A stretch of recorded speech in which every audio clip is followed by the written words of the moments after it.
Hey everybody, welcome to Land Geek Nightcap. This is your go-to spot for unwinding with a drink of your choice, learning about land investing, talking all things land investing, and we are your hosts tonight. Mark Podolsky is he left us alone. I don't know what the deal is. No, I think he'll be joining us here in a few minutes, but we got a killer episode lined up. We're featuring a rock star land investor, Robert Belcher, who went from turning wrenches to turning profits in land, from $400 a month monthly recurring revenue to a 1,500% increase in that monthly recurring revenue, all while working full time in his job. His story is going to inspire a lot of people, I think, and motivate a lot of folks to take action. So pour yourself a drink of your choice, settle in, and let's dive in. Cheers, fellas. Cheers. And I'm Scott Bossman, dude buddy. And we got, as always, with us, we got John. Eight is enough Burnett. That's my nickname for you, John. What's your nickname? Do we have a nickname yet? I mean, Mark calls me Handsome Rob. Oh, Handsome Rob. That's right. 8 is enough Burnett. I will answer that as well. I like that one because, yeah, I like the 8 is enough Burnett. Mike Zano, the Zen Master. What's up, Michael? Not much. Just enjoying a little rum and coke. How about yourself? What are you drinking tonight? I got a nice bourbon from Kentucky, Woodford Reserve Madeira cask strength bourbon. Is that when you sourced yourself, like in person? Yeah, sourced it. It was purchased the day it was bottled, so it's exciting. Wow, very yummy. That's crazy. Yeah. Well, I have this is a. Oh, sorry. Hop water. No, I was going to say, John. What do you got? Hop water. Yeah, It is. This is Best Day Brewing Kolsch style non-alcoholic beer. So I'm going crazy. Good. It's great. Yeah. Some of that NA stuff is really, really yummy these days. This is surprisingly good. Awesome. And we're going to welcome Robert Belcher tonight. Robert, thanks for coming. Yeah, thanks so much for having me. I appreciate it. I'm happy to be here. Yeah. So how's land investing going for you? What's new this week in land investing?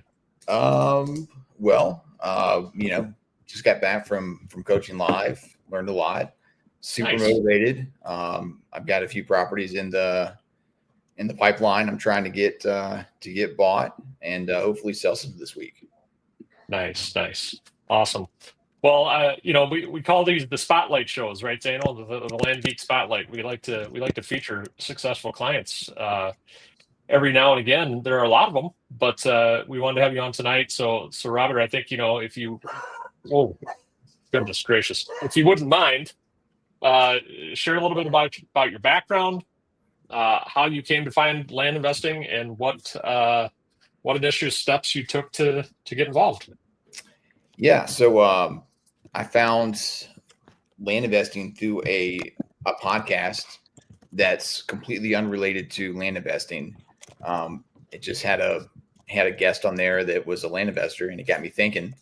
And I started doing some research, and I found the Land Geek, and a couple months went by, listened to all the podcasts that Mark has, and bought the toolkit in March of 2023 and worked through that. And I think I had managed to buy and sell one property while I had that. And I signed up for flight school shortly after that. I think it was late spring, early summer of the same year. And I went through that, and I went to in-person, or no, it was a virtual boot camp I did. And I got sold on coaching. So I started that in the fall of 2023. And it's just been a roller coaster ever since I started. Peaks and valleys, right? Yeah. It's been a ride for sure. Exciting. Okay. All right. Oh, that's good. It's good to hear it's an exciting one and not a terrifying one. Yeah. That's awesome. So I guess what drew you into land as opposed to maybe some other real estate models? Well, I don't know. I've always been, had an entrepreneurial spirit.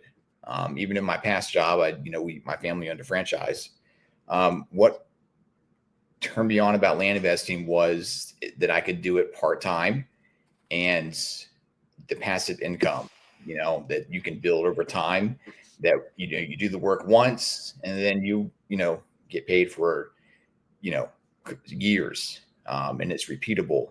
And that appealed to me. So I could, work in the evenings, on the weekends, or at lunch, and, build this business and create something for myself, for the future, and for my family and my kids. Oh, that's awesome. I think that's a why that a lot of us can relate to, for sure. So I think what we'll do here, guys, is if we just kind of do a round robin and ask Robert a question or two that comes to the top of your mind while we wait for Mark. But Mike, do you have any questions for Robert tonight?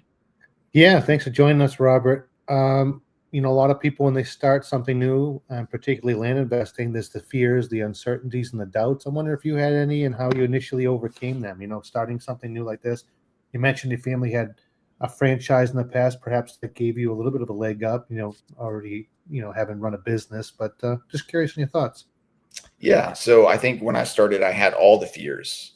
When you find something that's on the internet, you're immediately skeptical, or at least I am. But I think listening to all the podcasts and talking to you when I bought bought the toolkit helped me, get over those fears. And once you start working the business and you see, the steps and the processes, and you realize that you are buying something that is an asset, Right.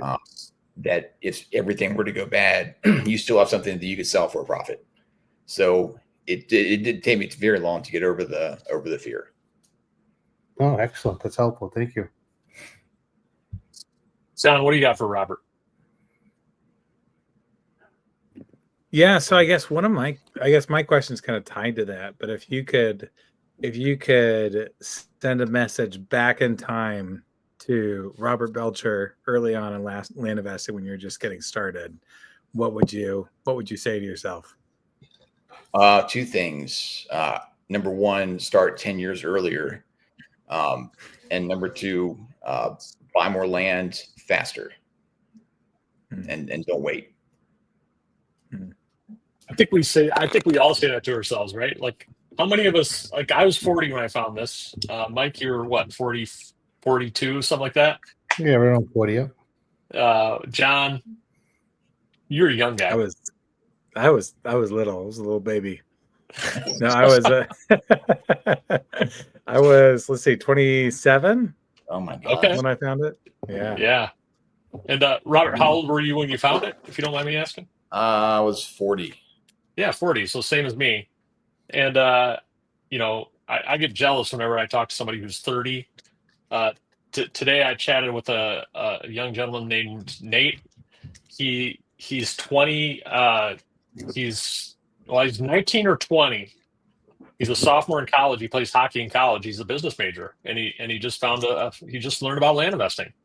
And we just had an awesome chat. It was just a lot of fun talking to him because he's my son's age, right? Mike, you know that. And it's fun to talk to young men your kids' age about this business, and to know that he has the foresight to kind of think ahead right now and to do this at a very young age. It's exciting for him, for sure. All sorts of jealousy arises in me because I wish I had found this so much earlier, right? I think I introduced my nephew to this when he was about 22 years old. He worked hard at it for a few years, and I think this is like all he does now. So I think get started young. That's the theme of tonight, right? That's awesome. Cool. So Robert, tell us a little bit more about the evolution of your business. I'm sure that when you first started, you were in it, right? You were working in the business. But what's it look like now? I mean, it's essentially 2 years later, right? 2 years from when you started the journey. Yeah. So what's it look like now? How have things changed as far as what you're doing in the business? Well, it's changed a lot. When I first started coaching, I was doing everything myself. I was buying the properties, selling the properties, writing all the marketing material, posting on Facebook and the land sites. And over the course of of coaching, I have managed to, build a team to where, I still do some things, but not nearly as much. And it allows me to still, keep a job and work during the day, and allows my land business to operate mostly passive in the background through the people that I've hired. And that's great for me. So I can keep doing what I'm doing. Well, that's what we hope for everybody, right? That they, Right. You're all going to start this when we all start this, guys. We're all, we're all spending a lot of time and energy learning the business, implementing, doing. But as Mark talks about in Dirt Rich 2, we want to stay away from creating another job for yourself and becoming what does he call it? The freelancer, the full-time freelancer or something like that. Yeah. And create a system for us to where we're doing this an hour or two a day or less even. And employing the use of others to do it for us. So that's awesome. And what's your impression on that, Robert? Like, you talked about the passive income. I think what I always tell people is, we need to frame your expectations here. It's not passive overnight. It happens over time. Mm-hmm. But how has the passive income that you brought in changed things for you? Well, it's, I don't really take any money out of the business, very rarely, but I think it's, I've never had a 401k or an IRA or anything like that to fall back on. So I have peace of mind now, knowing that, if I keep doing what I'm doing, when I'm ready to, make a transition in my life, I'm going to have something substantial that I can draw upon and, do what I want when I'm ready to do that. And if I didn't have the land business, I wouldn't have that. That's great perspective, Scott. We were talking about that the other day, right? Creating your own personal 401k with land. Oh, there it is, the personal pension plan. The PPP. That's what we're calling it. Yeah, I love it. We have a lot of people, John and Mike, we talk to people all the time in their 50s, early 60s that, they're maybe on the verge of retirement. They don't want to quit working either. They want something to do, but they want to transition out of their jobs. They want to, or maybe they're unsure about, what retirement funds are going to be there later. And we have a lot of folks getting into it now in their, a little bit later in life. And it's kind of neat, Robert, when there's Mark, when you don't have to pull money out of the business to see how fast your business grows. Mm-hmm. Right. Yeah. There we are, all five of us. Mark. I love it. Robert Belcher. What's up, brother? Long time no see. Handsome Rob. Coaching Live was amazing. In fact, it was so amazing. I literally lost track of the days. It feels like Monday to me.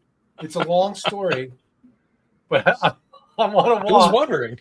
And Scott's like, nightcap? I'm like, it's Tuesday night. So, cheers.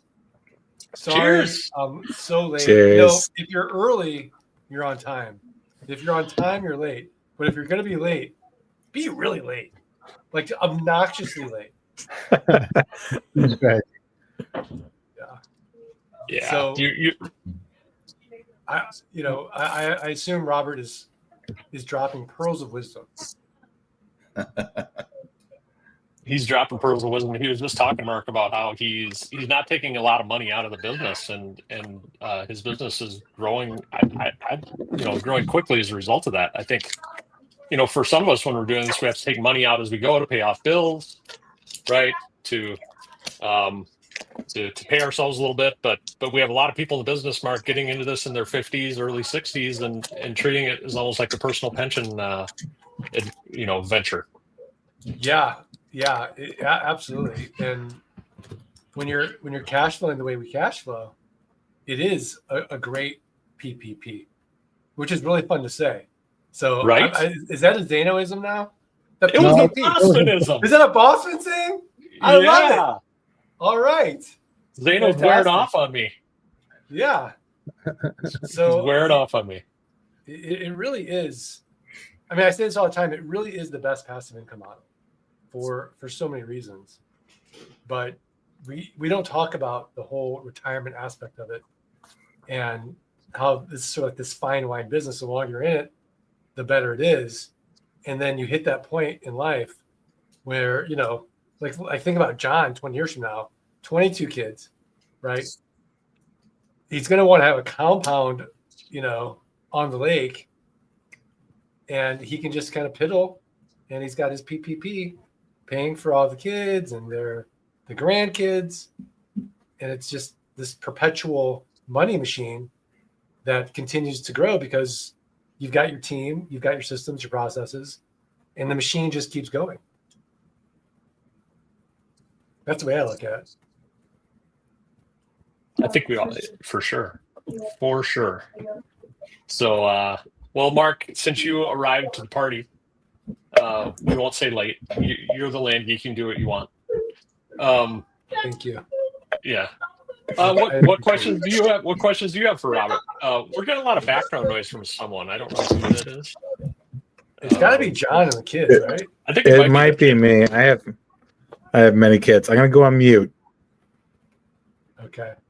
So that's better. So my question to Robert would be, of all the different niches that you must have looked at, what was it about the land niche that attracted you? Well, the relatively low startup cost initially attracted me. Like I said earlier, the passive income that builds over time attracted me. I'm an outdoorsman, a hunter, a fisherman, so I'm automatically attracted to land because that's what I like to do. So it was fun for me because I like to look at parcels of land and topography and all those things. So that attracted me. And honestly, really, all your podcasts were attracted me because they were so motivating and inspiring. Yeah, and be honest, it won't hurt my feelings. Was there a point in the podcast where you were just like, Mark, I'm sick of your voice? No, I haven't gotten there yet. I still listen to them all when they come out too. So, okay, I appreciate it. That makes sense. I mean, that's pretty cool that he's still listening 2 years later, because most of us kind of fade away with the podcast. Yeah, I mean, now that Nightcap is going, like that is now it's going to be way more fun. And now that Robert's on it, I mean, I could actually end up seeing like it would be like, Nightcap or the Art of Passive Income podcast, whatever you call it, right? And then Joe Rogan, and then All In with Jason Calacanis. So I see that actually as our trajectory. And for sure, you guys, you heard it here first. That was my prediction. I mean, so you believe it happens, right? Yeah, absolutely. Because we have the thing everybody wants. Everybody wants freedom, right? I mean, sure, Joe Rogan's entertaining. It's edutainment, sure, but it's not going to make you wealthy. You pick. All very true. So absolutely. I have a lot of questions for Robert, but I don't want to take your guys' thunder. I think because it's Nightcap, like, what's Zano drinking? What are you guys all drinking? Yeah, rum and Coke tonight. Very traditional. Nice. I'm having the bourbon. Actually, I switched now. I had one bourbon, and now I'm on to my beer, and that's it tonight. That's all. Oh, respectable. Yeah. Oh, John's on mute. John's gonna stop. There we go. Or no, I've got is NA beer? No, this is a fake beer. It's a step above hop water. I need something a little stronger. So it's great. It is a Best Day Brewing Kolsch style non-alcoholic beer, and it's delicious. It sounds delicious. Yeah, Robert, what are you drinking? I've just got some water beside me. Cheers to that. Clean living. Yep. Clean living. Fantastic. So have you guys asked him what his craziest deal's been? No, we haven't gotten any deals yet. Oh, okay. Again, I don't want to steal the thunder. I feel like because I'm late, I feel like you guys should take the lead on this, and I can be. Let's go with that. Let's talk about deals. Do you have a craziest deal? Your favorite deal? What stands out?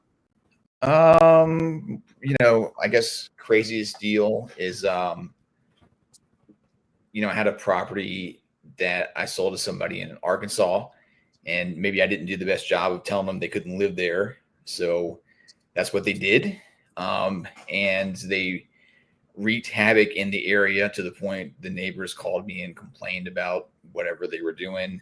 And it ended up, with somebody trying to sue me over them getting bit by their dog. Oh. So, I just ignored all the emails and I think it went away. But Nice. he also stopped paying, so he defaulted. Yeah. But that's a gift. Craziest deal. That's crazy. That's the craziest deal. Yeah. Wow. I think we all experience. So the first thing is that rarely happens, right? Like, yeah. One deal out of every few hundred, you might have an issue, and then one deal out of every few hundred other ones, you might be biting your nails a little bit. Like, they're just no emergencies. But I think what that probably taught you, Robert, because the same thing has happened to me, is now we establish boundaries with our buyers, and we just say to them right from the beginning, you can't live on the land until the land's paid off, right? So Yeah. it probably helped you become a better land investor now because you're establishing that from the get-go. I added it into my contract the very next day. Yeah. Yeah. No, I'll let them use the land. Yeah. But not improve, build. I mean, they can't build anyways legally. But that's camping, visiting. That's all good. Yeah. Camping's fine. Rattlesnake hunting, no problem. Pig hunting. Pig hunting, sure. But just no tiny homes or structures, that kind of thing. So that's the craziest deal. What's the best deal, Robert? The best deal was property I got off of Mailer. It was a 20-acre property in a county that you usually don't get lots that big. I ended up having to chase it for, I think, 6 months while she kept changing her mind. I finally got it bought, and I sold it for really good margins. So, and it sold really quick. So it was worth the time invested. So 6 months in, it must have been a good deal. Yeah. As soon as she responded, I immediately wanted it. And she was initially good to go, and then she backed up and wanted to wait until the snow thawed or something like that to go see it one more time. And I just kept following up every month or so, and eventually she finally let me have it. Yeah, I think that's key with the follow-up. I remember having a deal that I wanted, and I just kept every so often checking in, and it happened to be around tax time. The guy's like, you know what? Normally I wouldn't sell this, but I just got my tax bill, and your timing is good. Let's do it. And so I think that's a great point. The continuous follow-up. There's time, and that's why we continually mail the same areas over and over again, right? Because there's always going to be that time where someone's mind changes, that something happens in their life, and we want to be present in that moment. So I think it's a great point. Yeah, persistence beats resistance. There it is. Yeah. Oh. Yeah. There it is. That's could be a Zanoism or a Bossmanism. I got nothing tonight. What about a Burnettism? I don't A qualify. Burnettism. I mean,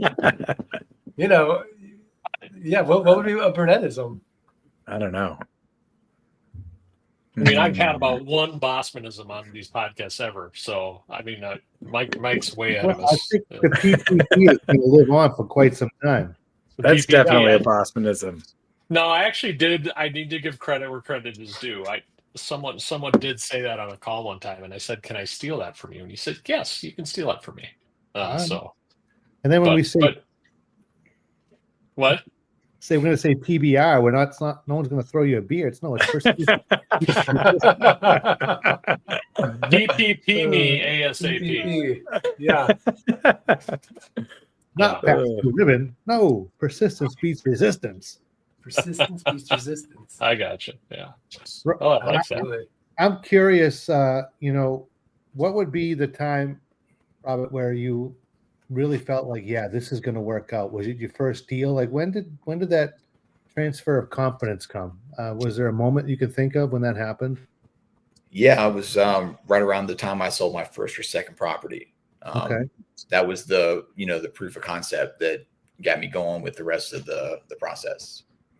If I could do it once with minimal education, I could do it hundreds of times with more education.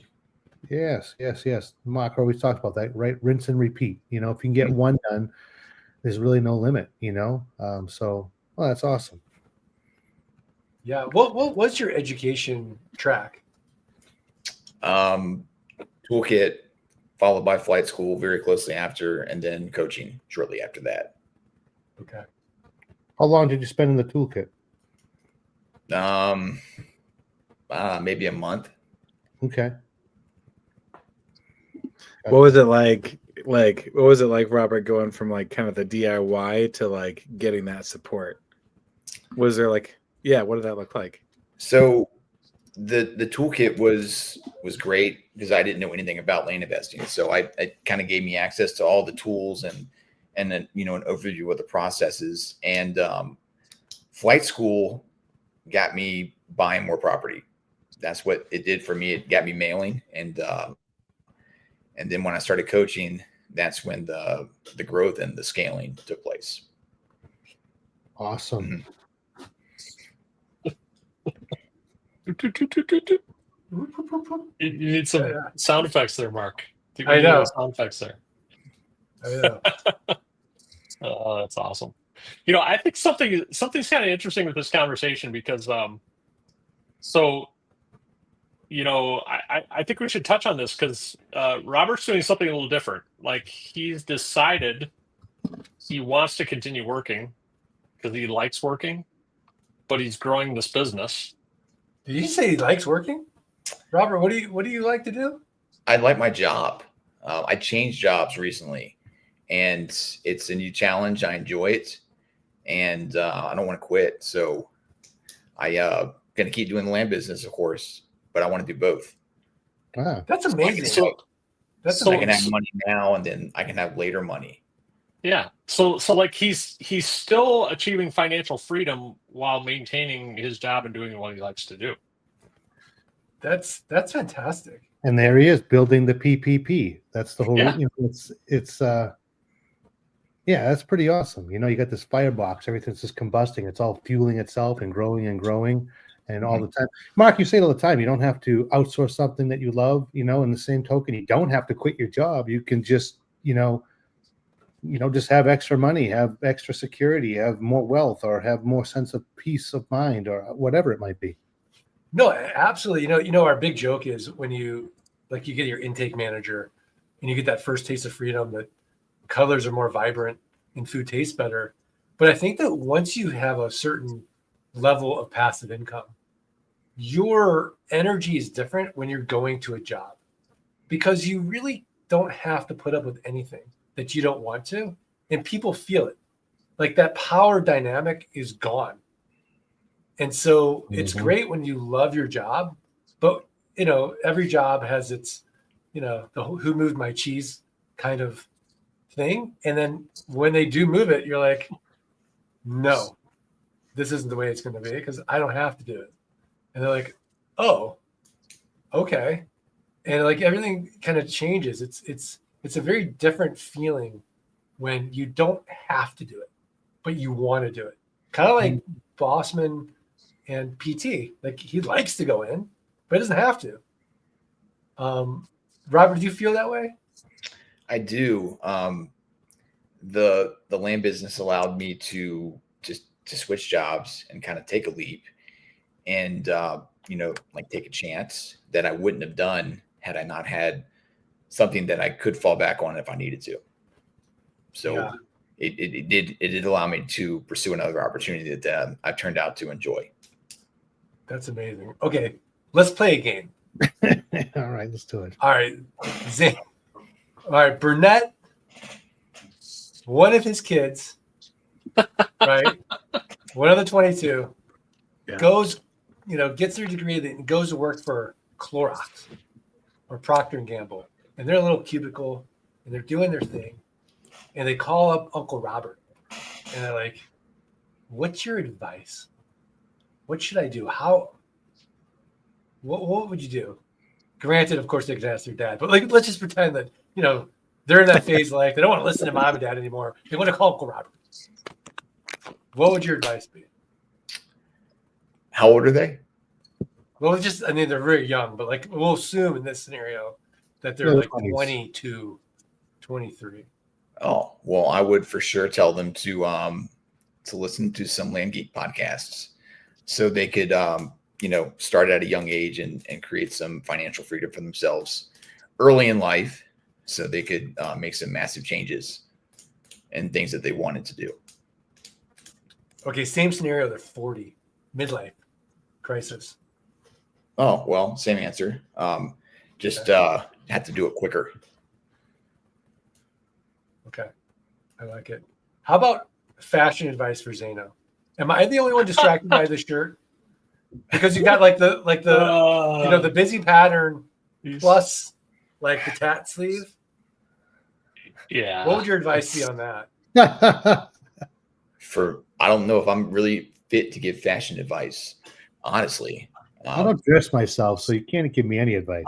I was just gonna say I'll give some fashion advice, or actually I'll be careful giving fashion advice because Laura addressed him. Mark. No, and Laura's amazing. She's amazing. So that's an amazing shirt. But I can't help amazing. wonder what Bossman's wearing. Is that some sort of Star Wars thing? What do you got going on there? No, this is my favorite shirt from PT school time. It's my anatomical skeleton. Actually, do you know? Have you guys ever been to the exhibit Body Works? Oh, Where all the cadavers are on display. Yeah, I've heard of it. I haven't been. It's absolutely amazing, and I'm pretty sure I got this shirt there 25 years ago. So I thought I'd pull it out tonight. It's my favorite shirt. One of my favorite shirts. very nice. Very nice. Very cool. Yeah, it's great. Yeah. I have a game as well. Oh, all right. It's not really a game. On. It's something I thought we could maybe start doing on Nightcap when we have guests on, or maybe when we don't have guests on. Maybe we'll just do it to Mark every week. But let's do a rapid fire round. Oh, okay. So like stream of consciousness, first thing that comes in your head. First thing that comes in your head, I'm gonna give Robert. I'm gonna give you five topics. First thing that comes into your head. Okay. Oh wow. Okay. All right. These are easy. First property deal ever: success or mess? Success. One tool you can't live without in your land business. Geek Pay. Oh. Geek Pay. Morning person or night owl? Morning. Land investing in one word. Awesome. Awesome. And you don't want to say that. The last one is I cheated on this, but favorite we'll say favorite region to invest in land in the United States. Definitely West Coast. Love it. It's the rapid fire segment. That was kind of like fantastic. Family Feud at the end when they turn around and you got the card there. I like that. That was good, boss man. It's the rapid fire segment, the RFS. From now on, okay. That was fantastic. I like the success or mess. John, do you remember your first deal? Success or mess? I'd say success. Success. Yeah. About 5 acres for $600. What? Wow. So I know. What'd you sell it for? I think multiple times. People keep asking me this, and I'm like, I should probably check. But I know that I think the first time I sold it was probably $6,000 on terms, and then they defaulted, and then I sold it, and I don't know how many times I've resold it. But Okay. yeah.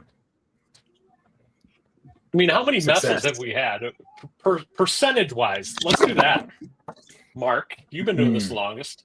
The So percentage 25 of years messes. of messes, like less than 0.01%. Like Robert's story was a mess. Yeah, And right. That's like an anomaly. It rarely happens. I've had a few of those in 25 years, but it's certainly not one a year. Maybe I Right. get one of those every 5. So maybe 5 of those after 6,500 deals. It's very, very rare. Yeah.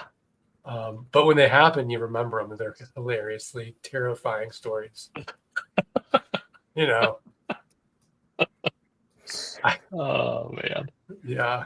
I had one. Did I ever tell that story about the father and son, and they're driving out and look at the property, and they're 30 miles from the nearest city, and they're in the desert, and I don't know what they have with them, and there's nothing out there, and the car breaks down, and they're telling me this harrowing story about how the father almost dies in the desert. Wow. And they're telling me the story the whole time. I'm thinking, okay, when are you going to ask for your refund on the land? So then I kind of sheepishly was like, so what'd you think of the land? And they're like, we loved it. Do you have the adjoining lot available? So I sold them an 80 instead of a 40. And it was great. But it was so terrifying to me. To this day, I still remember it. Wow. That's crazy. Mike, tell us a story. I think that one of the segments should be Mike's story time. Well, Like, you have a land- like the East Coast people should be getting ready for bed, and they put on nightcap, and it's like, oh, let's just hear the soothing story of land investing and freedom and passive income from Mike Zato, the Zen master. I don't know. I was just thinking when you were saying that, my buddy Jeff, Jeff Axon, he had a process years ago. He bought a landlocked property, Mark, right? Right. And so he had this guy go look, and the guy calls him up. He's like, what can I, asking him what he can do on it. No. He's like, then the final guy's like, can I dance on the property? And it was just yeah, you can dance on the property. That's allowed. He sold that property too. And I think you sold these, we try to not buy these landlocked properties, but even they sell. Yeah, they all sell at the right price. Right. They all sell. There truly is a pick for every barn. Now I say that, but let's fact check me. Robert Belcher, is that true? Yes, I haven't managed to get one that I can't sell yet. Okay. By the way, There you did you have like how I did that? Sort of like big head, little voice. That was good. I like that. Big little voice. little head, big voice. It's a new segment. The new segment. Big I head, love little voice. Little. This is Oh the my training you're god. taking. You're always developing yourself. Have you been studying with somebody, helping your course. own presence? Absolutely. Yeah. This Oh my this is all, curated. Years of hard work. Years of hard work. Absolutely. For sure. John, have you ever been stuck with a piece of property? There were some lots that I bought and they had legal access, but they didn't have physical access. And it took me a while to sell them. I don't know, but they sold, right? They did sell. They did sell because my thought is generally for me, when I sell property, it's for recreation is one thing. Ability to build, at some point is another reason. And then a third is investment, right? And so if I've got all three of those present, then it's an easier sell. But even if I just got that investment piece and you can't really use it to recreate, you can't build, it's still a finite asset, right? It's something that's tangible. It's something that's actually there. And so it might take you a while to find somebody who's just looking for some kind of a tangible investment, but you find them, right? And they sell. No, 100%. And so I'm on the mountain and I'm hiking with Robert, and this beautiful petite blonde woman comes up to me, And she's like, "Hey, I'm Amy. I'm Robert's wife." And I was like, "Oh, nice to meet you." And the whole time I'm thinking, you know, do you like the land business? So Robert, tell me the story of, like, because she wasn't in coaching live all weekend. Like, what did she do? And then how is she supporting you in your business? And what did she think when you're like, "Oh yeah, honey, I'm going to buy dirt and I'm going to flip it and I'm going to make a cash flow"? My wife is skeptical by nature. So anytime I want to do something, I have to talk with her about it, and I have to convince her of what I'm doing. And she's used to it because we've been doing that the entire time we've been together, with me, asking her, "Can I do this?" But yeah, she gave me permission, and she didn't stand in my way when I did flight school or when I did coaching. And she's encouraged me the entire time. And to this day, today, she still encourages me and checks in to make sure I'm doing what I'm supposed to do and selling properties. And when we go to Scottsdale, she likes to get a nice Airbnb and rest and shop while I do the coaching live experience. That's fantastic. That's fantastic. Here's to the wives and significant others, right? To the wives and Partners. significant others. Here. Here, here. Yeah. Behind every great man, there's a woman, a loving, supportive, caring woman. Scott, you know where I'm going with this? I'm waiting. I just wait. I'm not even gonna say it. Oh man. But I know that you know a little inside baseball there. Oh goodness gracious, Robert, I have a question for you. Sure. So you've had good success in the land business for 2 years. Mm-hmm. Your land portfolio is growing. Your personal pension fund is growing. Where do you see yourself in 5 years? Like, what does life look like ideally 5 years from now? Well, I hope I'm still doing what I'm doing on a day-to-day basis, and maybe the land business has taken over some of my personal expenses, like paying my mortgage or something, so I can have a little bit less stress in that part of life. And hopefully it's 5 times or 10 times bigger than it is today. For sure. Yeah, it's powerful when you can replace a mortgage, right? Yeah. With and you could probably do that now, but again, you mentioned you're leaving it in the business to grow it more quickly. I want to make it go as fast as I can. So the more I leave in there, the quicker it goes. Yeah. But I think you'd be Robert, well positioned here in a few years. Yeah, for sure. I've got a question, Robert. So one thing that I think can be challenging jumping into the land investing business is when you're not dependent on it for your day-to-day just living expenses. If you don't work on the business on any given day, like everything's in kind of okay, right? Like you still get paid, you still have food on the table. So like how for you do you stay motivated and keep pushing forward and not allow things to kind of trickle off like that? I'm still really interested and in love with the business. So I enjoy working on it, on any aspect I'm doing, whether it be marketing or buying or selling. And also I'm super competitive. So if I start something, I can't let it fail. I have to see it all the way through. So I wake up in the morning, I write down what I'm going to do for the day with my day job and my land business. And I make sure before I go to bed at night, it's done. So I make sure that I keep being successful. That's awesome. I love that. Yeah. What's your favorite part about coaching, Robert? Who's your coach, and what's your favorite part about coaching? My coach is Charia. Favorite part about coaching is probably the help I get with my mindset and the way I think, and helping me to think bigger instead of smaller, and to get rid of the fears of like taking money and having to pay it back because that's scary. She's helped me get over that.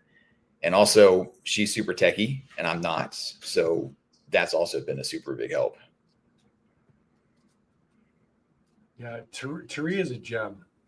She really is. We're very lucky that she's giving back and not just doing her own land business.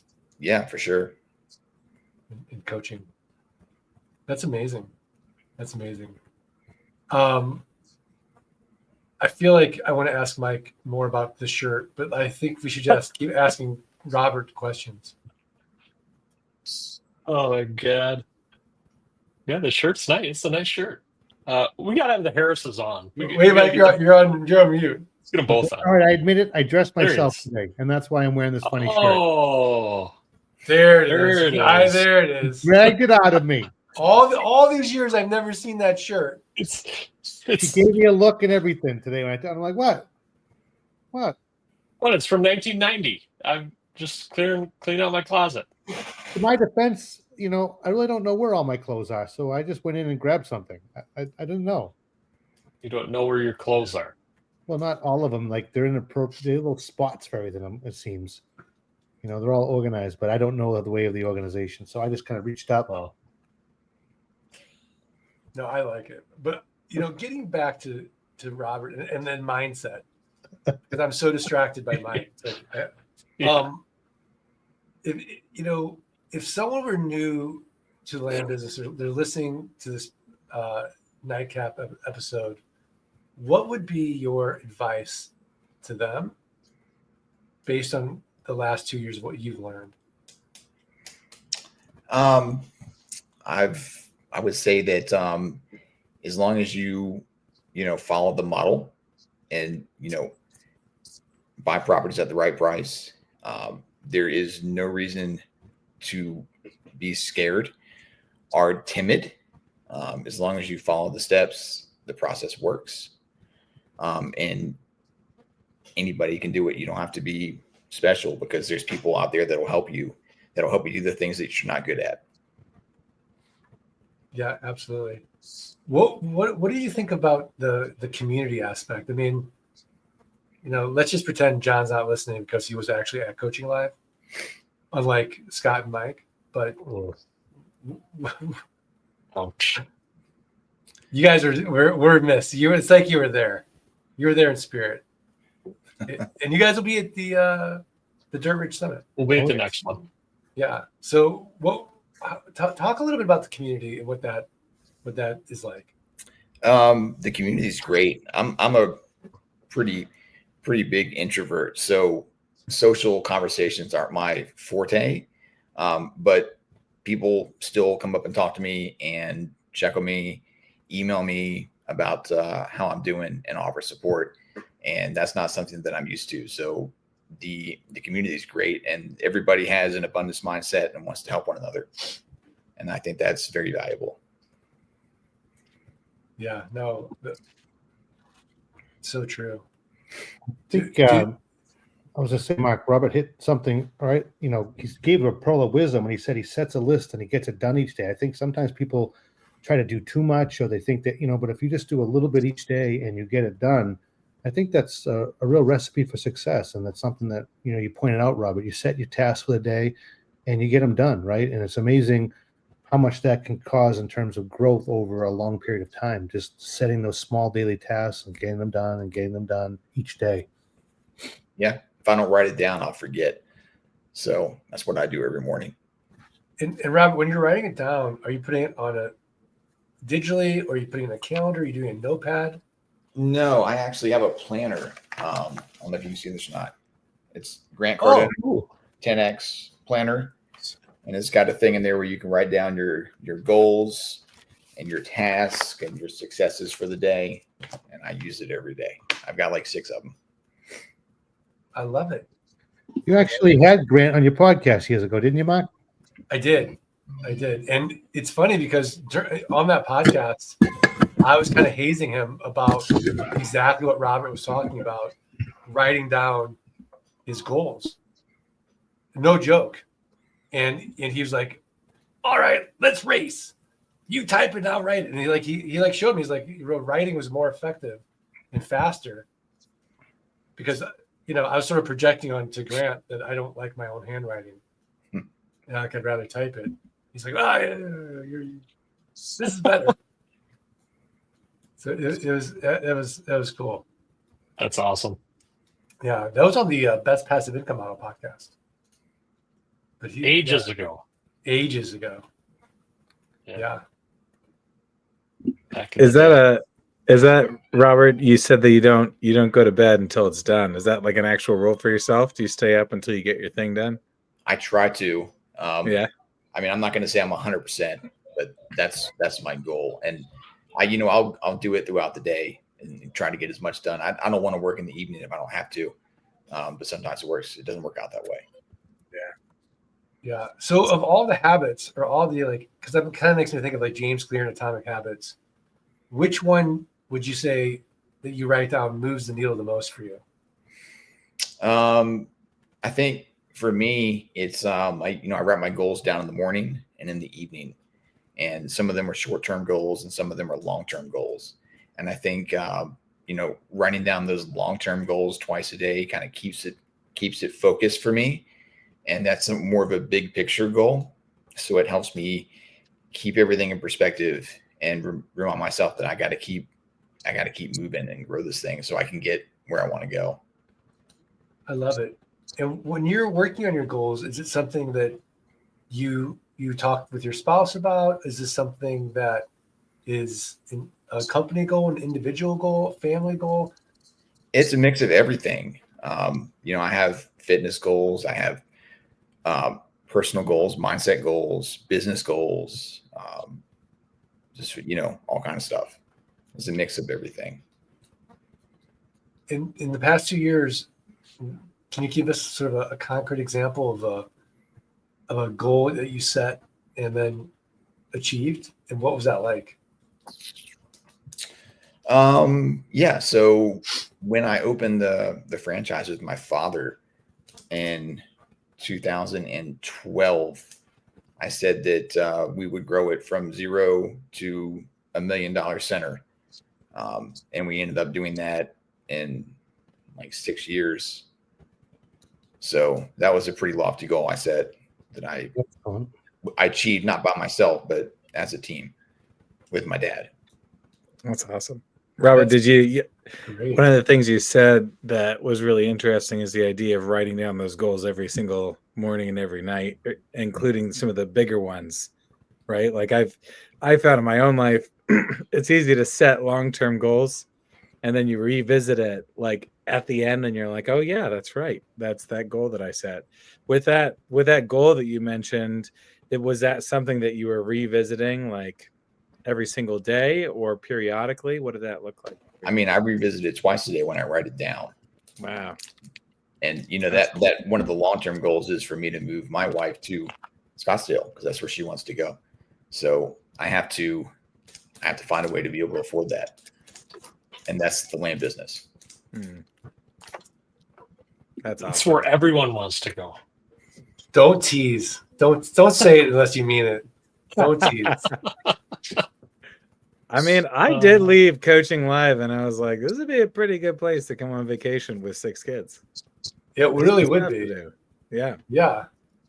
And Uncle Mark knows the best pizza spots, whatever your kids like to eat. I know. I've been to all of them. It's been great. Multiple locations. Yeah. Yeah. Absolutely. Awesome.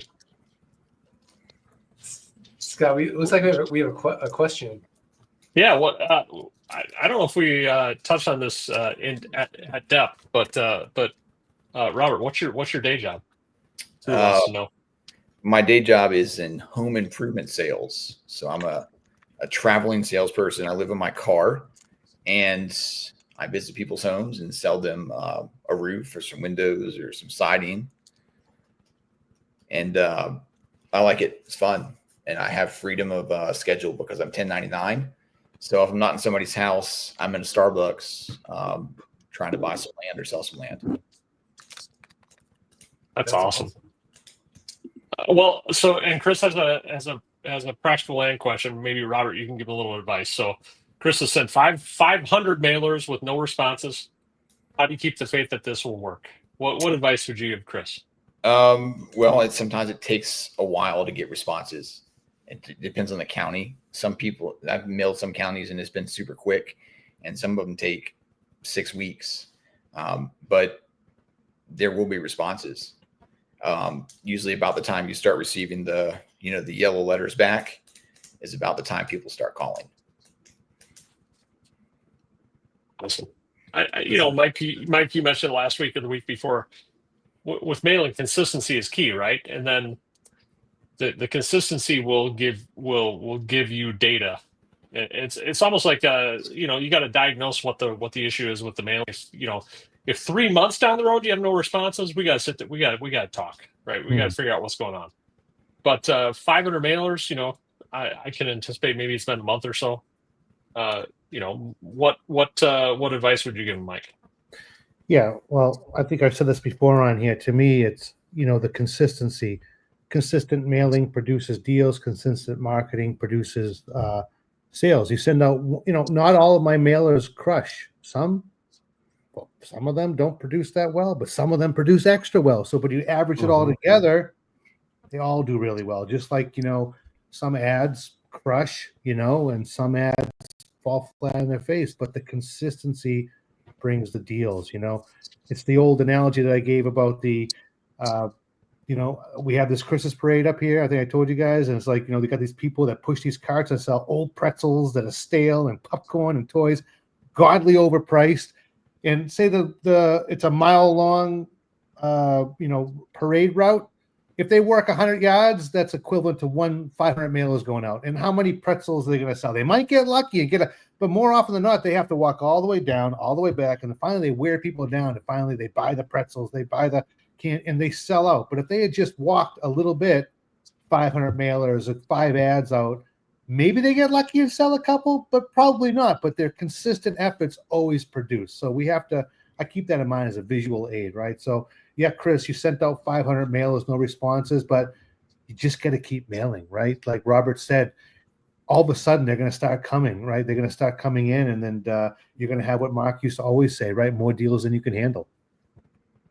Yeah, I think it's interesting, like that, the whole faith thing. Like, how do you continue being consistent in the face of this fear that I'm doing this thing, I'm investing, in mailers, or I'm investing in training, right? And I'm not seeing the immediate success that I thought I would see. And Robert,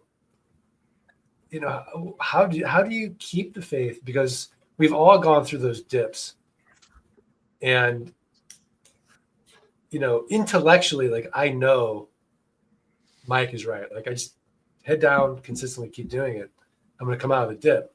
But there is that feeling of like, maybe something's changed and I don't know, or like, how do you keep that faith? Well, I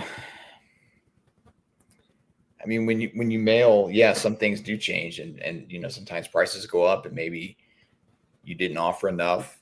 But I look back at the community and I see everybody else having success, and selling properties, buying properties, and I know that if I just keep doing it, I'm going to be there too. So if I send out a mailer that doesn't hit, then it doesn't hit, and I'll just send another one and try something different, maybe adjust my pricing, or adjust the area of the county I'm mailing in, or something like that, just to see a small change will shift it the other way.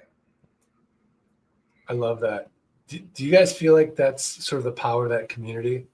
Like that Jim Rohn idea of like you're the average of the 5 people you hang out with the most.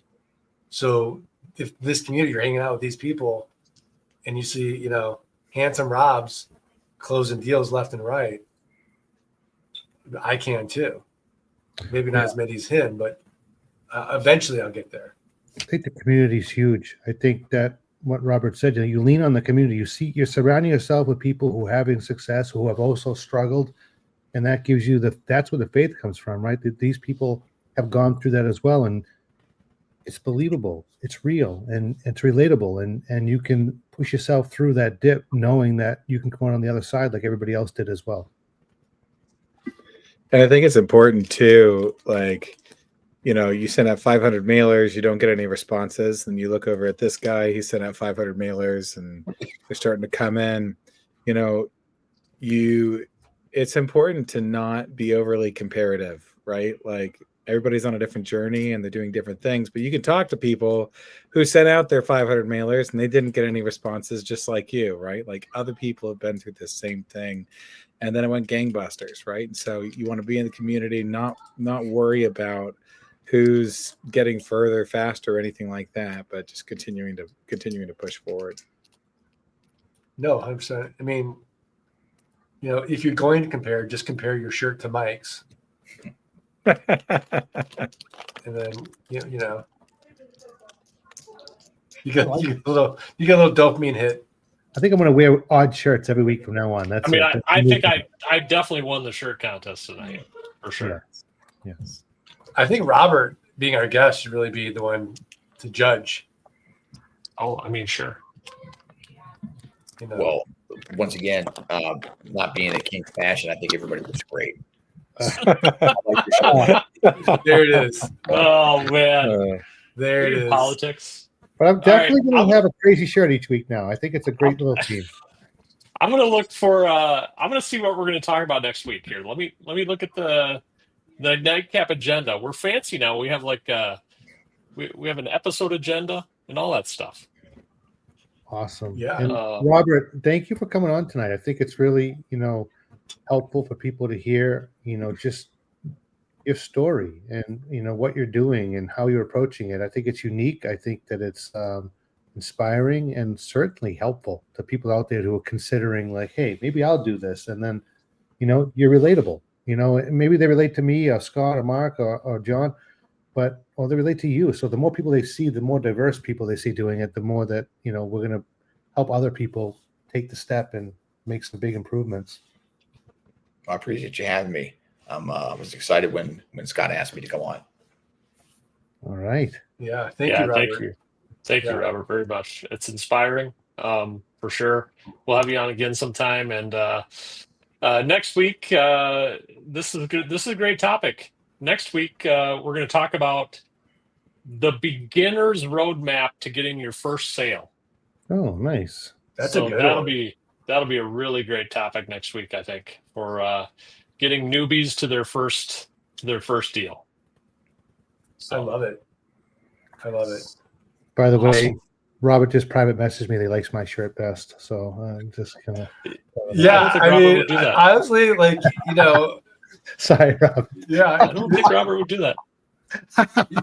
I feel like the that third grade kid that's like, you're making fun of the, when you're like you're like teasing the kid you like, right? Like kids like when they tease each other, like, oh, they really like them. So I think deep down, like I'm just very jealous that I just couldn't pull off that kind of shirt. So. Oh man. All right. We should have a crazy shirt. We'll have a crazy shirt night next week. Should we have a crazy shirt night? Mike, you could wear that one, and we'll all wear some. I'll wear a blue T-shirt. It's crazy. Yeah, I'm getting nuts. That's nuts. Are you embracing that minimalist? Where you just have certain color shirt, so you don't have to, have that decision fatigue, Mark. Are you doing that? Yeah, 100%. Yeah. Okay. Yeah. I have like 10 black T-shirts, and I have to think about it. It's great. I do have like one. They're like comfortable. So I don't have decision fatigue because I delegated it. Oh my god, that's brilliant. That is brilliant. It's not today. I don't know if you delegated it so much as she's like, yeah, you need some help, dude. So yeah. I'm taking that duty from you, Zeno, Michael. All right. Accepted. Laura must be on a girls' trip or something. Anyway, thanks everybody for a fun nightcap. It's already been an hour, so it's been actually a little over an hour. So, Mark, thank you. Yeah, and again, I apologize for my tardiness. It's okay. Yeah, and It's Robert, okay. thank you again for sharing your pearls of wisdom, your experience. It's so appreciative. You're very welcome. Thank you for having me. Yeah. All right, thanks everybody. Mark, let freedom ring. Let freedom ring. Let it Cheers. ring. Night, everybody. Good night. Night. Good night.